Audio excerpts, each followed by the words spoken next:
السلام علیکم دوستو، میں محمد عمران اور آپ دیکھ رہے ہیں ادبی تعلیمات۔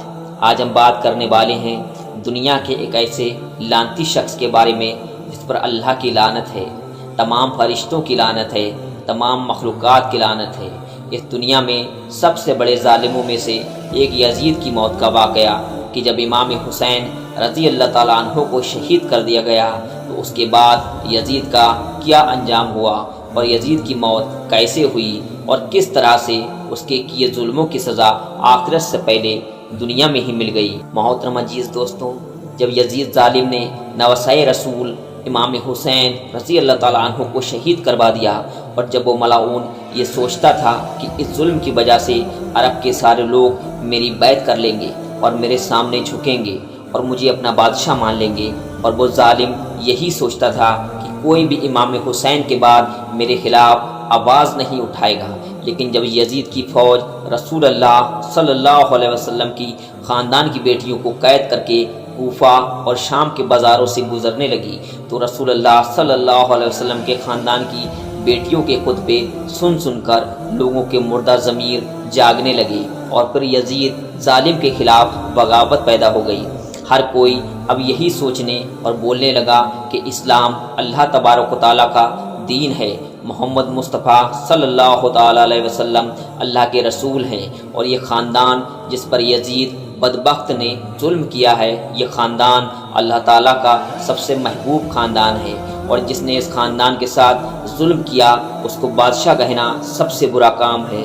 اور پھر اسی طرح سے مدینے والوں نے یزید کی بیعت کرنے سے پوری طرح سے انکار کر دیا۔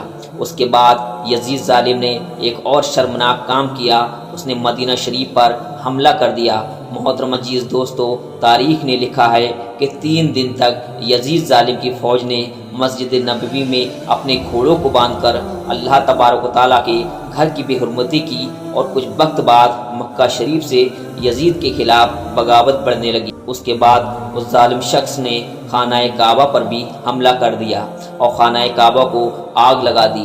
محترم عزیز دوستو، تاریخ میں اس واقعے کو واقعہ ہرا کے نام سے آج بھی یاد کیا جاتا ہے۔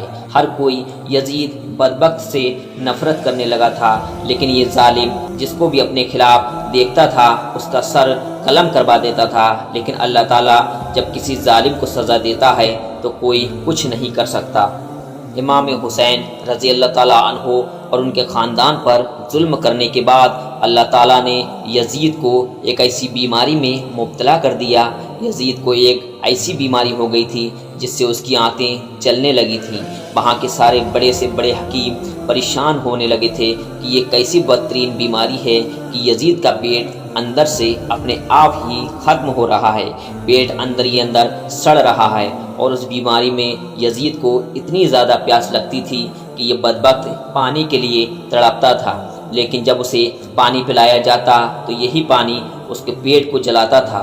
اس کے بعد وہ ظالم اپنا سر پیٹتا رہتا تھا، اور اس کے محل کے لوگ یزید کی یہ حالت دیکھ کر کہتے تھے کہ یہ عذاب اس ظالم پر امام حسین اور ان کے پورے خاندان پر پانی بند کرنے کی وجہ سے ہی آیا ہے۔ اس کی یہ حالت دیکھ کر محل کے لوگ کہتے تھے کہ کیا فائدہ ایسی بادشاہی حاصل کر کے جو ایک بوند پانی کو بھی ترستا ہے۔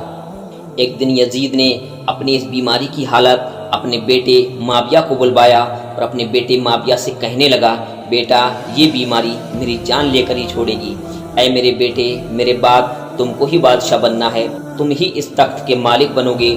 جس کے بعد یزید کے بیٹے نے اپنی نظروں کو اٹھا کر کہا، اس تخت پر تو امام حسین رضی اللہ تعالیٰ عنہ کا خون لگا ہے، کیا تم یہ چاہتے ہو کہ جیسے دنیا تم پر لعنت کر رہی ہے ویسے مجھ پر بھی کرے؟ ہرگز نہیں، نواسۂ رسول کے خون سے آلودہ ہے یہ تخت، ایسے تخت اور بادشاہی پر میں لعنت کرتا ہوں۔ یزید اب حیرت سے اپنی ہی اولاد کو دیکھ رہا تھا، اور یزید کے محل کے لوگ اب افسوس کر رہے تھے۔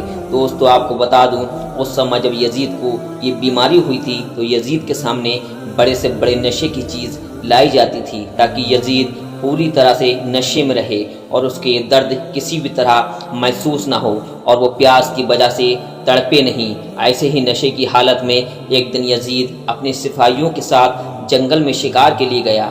گھوڑے نے یزید کو گرا دیا اور یزید کا پیر گھوڑے کی رکاب میں پھنس گیا۔ اس کے بعد وہ گھوڑا دوڑنے لگا اور یزید زمین پر گرتے گرتے زمین پر تڑپتا رہا اور وہ گھوڑا اسے کافی دور تک گھسیٹتے ہوئے دوڑاتا رہا۔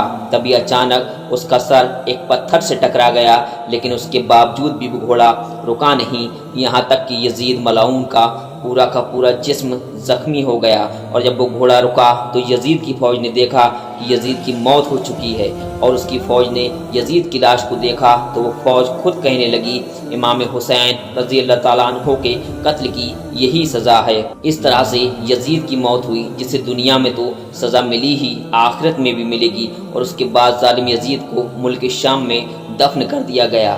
آج بھی یزید بدبخت کی قبر موجود ہے اور لوگ اس قبر کو دیکھ کر لعنت کرتے ہیں، اور اسی کے بارے میں امام حسین رضی اللہ تعالیٰ عنہ نے فرمایا ہے کہ کفر کی حکومت تو قائم ہو سکتی ہے، لیکن ظلم کی حکومت ہرگز نہیں چل سکتی۔ محترم عزیز دوستو، یزید آج پوری دنیا کے لیے سبق بن گیا۔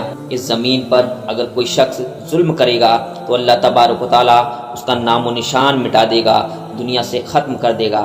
ایسی ہی حیرت انگیز باتوں کو جاننے کے لیے ہمارے چینل سے جڑے رہیں۔ اللہ حافظ۔